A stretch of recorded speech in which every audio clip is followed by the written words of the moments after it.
There has been some information in the press about the current status of the lawsuit between the objectors, the people who object to the sale at Gordon Park and the Park District. And the objectors provided to the Park District finally a settlement proposal. And they distributed the settlement proposal at a Plan Commission meeting and to anyone who would take hold of it. And we, therefore, the Park District Board met on Sunday night at a special meeting, properly called, and discussed the proposal and have prepared a counter proposal, which was presented to them. And because this counter proposal gives kind of an update of where the Park District Board stands in the litigation, we thought that it might be a good idea to actually read this letter and give residents an idea of where that litigation stands. So I am charged with reading that letter. So this letter is actually addressed to Mr. Thomas Paul Byer, 80 South LaGrange Road, Suite 10, LaGrange, Illinois. He is the attorney for the lead attorney for the objectors. Dear Mr. Byer, we received your letter of November 12, 2009. In response, the Park District Board met Sunday evening at a properly noticed special meeting to consider your clients, i.e. Orlando Coryell and LaGrange Friends of the Park's demands. In short, the Park District Board rejects your client's November 12th demands for at least 4 reasons. The November 12th proposal represents a step back from the proposal the objector previously articulated. Number 2, your clients make certain demands on the Park District that you know or should know the Park District cannot satisfy as a matter of law. 3, the Park District has no control over certain other demands.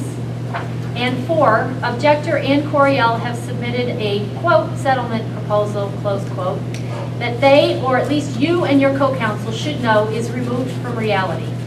As such, it has become abundantly clear to us that the purported desire of objector and Coryell these past months to settle was and continues to be a delay tactic. To that end, on November 19, 2009, we intend to ask the court to schedule a hearing on the Park District's petition so that we can conclude this matter.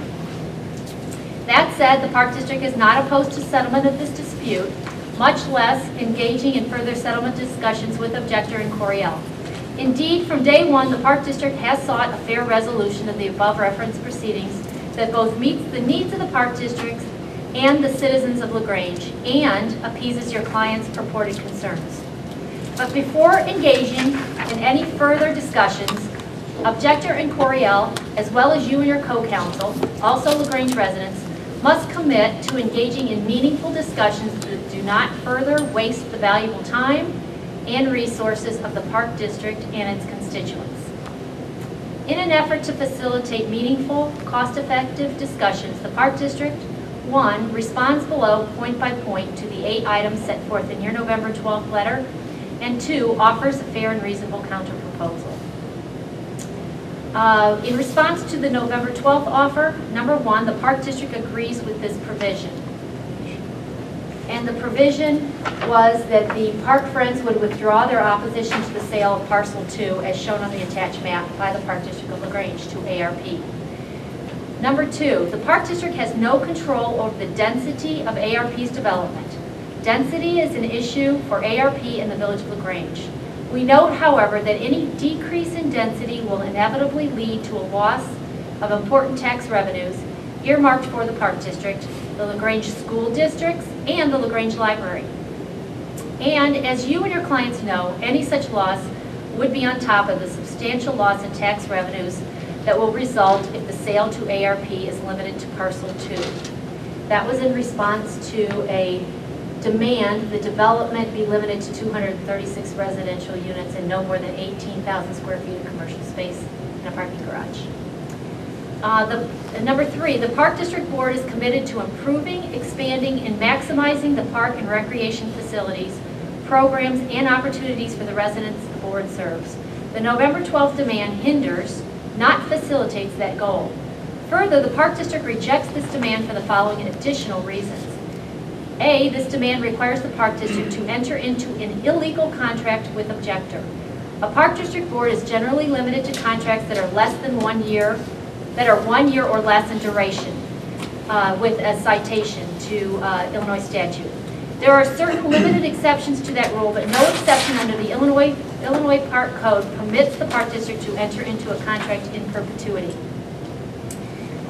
B, even if the Park District Board could enter into a contract in perpetuity, the Park District Board will not bind future boards to an ongoing contract that may not meet the future needs of the residents of LaGrange.